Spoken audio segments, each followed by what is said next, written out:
Today is the day. I actually got this box at Christmas when we went down to Niagara home for Christmas. We had something shipped and it was Merry Christmas to Katrina and I for syrup season. So we've been waiting patiently to open it.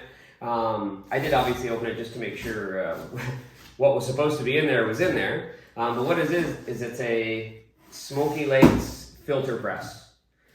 Just a simple hand pump version. One of the reasons why we choose this company is that they have excellent customer service. They're a like a personal business where they build the product and they're always on hand to answer your questions. And every time I've called this company, either the owner, Angela, or Jim have picked up, or any other tech support have picked up to help me out for everything from shipping, ordering, and any questions I had with regards to the products and how to use them. I was on the phone this week with Jim just to discuss the opportunity to use this the first time, and he provided me some information and some helpful hints for our first time around. And then, of course, our favorite part, a little bit of swag that comes with it. So we got a little Smoky Lakes toque. So off with one, on with the other. Okay, can you see? Yeah, it looks good. Looks legit. Okay, so we'll get the unpacking. Of course, we're going to recycle these or keep them for something else. Nice little manual. Probably should have took that out and read it a couple times before today. But I'm sure we'll flip through that and it'll give us the exact information that we need. Okay, we've got a stack full of filter papers. 60. That should cover us for a while. Also here, we got that stainless steel cane hook to go into our bottler. One of the big things, if you follow Smoky Lakes on their YouTube channel or on their product pages, rather than taking this all apart, they always use stainless. So stainless everything. So stainless is probably one of the best materials for food products and for anything related to maple syrup. But it comes on a sturdy base. I'm not too worried about, there's a little tray underneath here that goes in here. I think the little block is maybe just to hold the tray down, but if not, maybe it's something special. Looks like a piece of fur. Okay, so that little tray will go in there to catch any of the dripping that comes out. We'll assemble this the rest of the way and get it ready to go.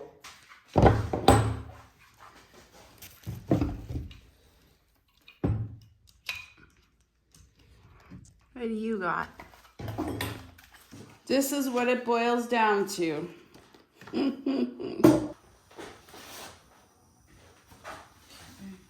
are supposed to go filter papers face down. Yeah.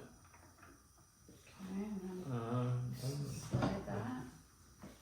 What? How many papers go in? One on each thing.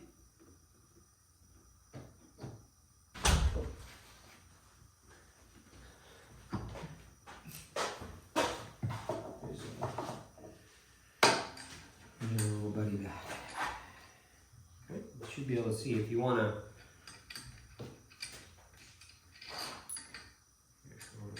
Just making sure they're level. Just a disclaimer that we are not experts. We are following this and we've watched the video 100 times, so We will be. we'll report experts. back. Yeah, in 10 years we'll be experts. But yeah, it's pretty exciting that we are finally at a stage where we can hopefully filter all the gunk. We did a pretty good job in years past, but there was a lot of syrup waste. So and especially if there was any year where we needed to squeeze every last drop of syrup, it's this year.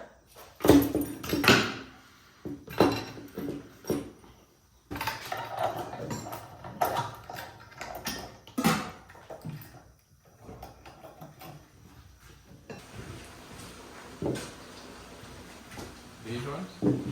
So we measured out our 9 3/4 cups of diatomaceous earth, or DE, which is the appropriate amount. So the windows are these big ones here. And so one window takes around 3 cups. So 9 3/4 is the amount that it suggests in the chart of food grade diatomaceous earth to use.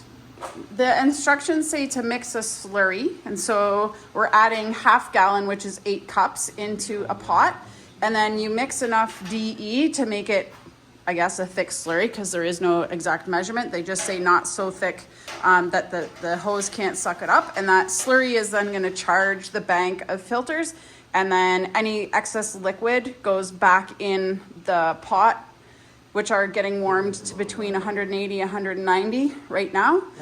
Once this bank is charged, then we'll start pumping the DE mixed in the pots and to bring this up to temperature. So it goes back into the pots until the filter press is up to temperature.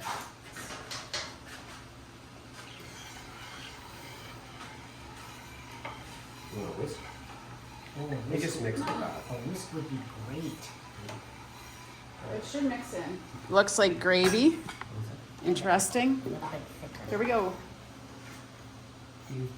Ready? Yep, slow and steady.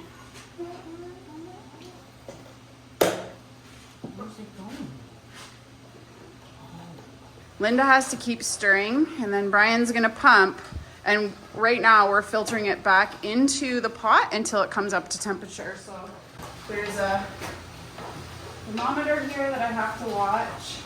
There's a little red dial on here, a little red mark that says the magic spot.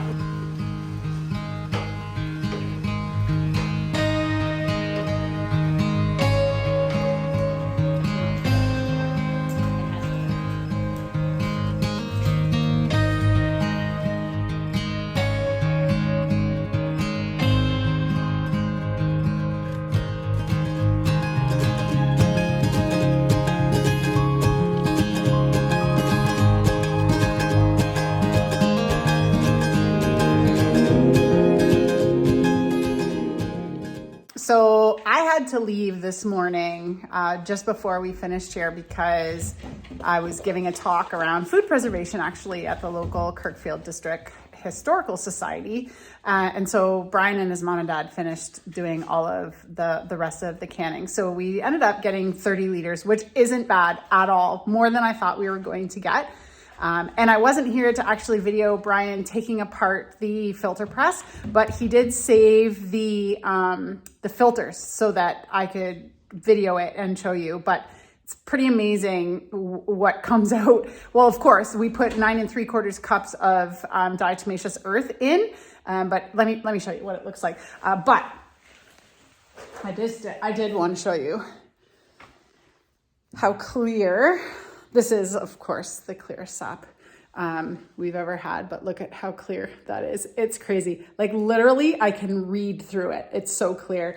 So definitely worth the investment because those are not cheap, but we've been saving for it, and every year we're gonna try and, better our game one better. So let me show you these things because it's pretty incredible. Okay, here they are. So this here is what comes out. That's crazy. This is what it looks like. So that's all the diatomaceous earth with all of the crud. And because ours is 3 windows, we've got 3, they call these cakes of crud that came out. So pretty remarkable. What a game changer though, as far as quality and clarity is concerned. It's off the charts, unreal. We compared a jar with what we had done previously with the filters that we had used, which wasn't bad, but this is next level.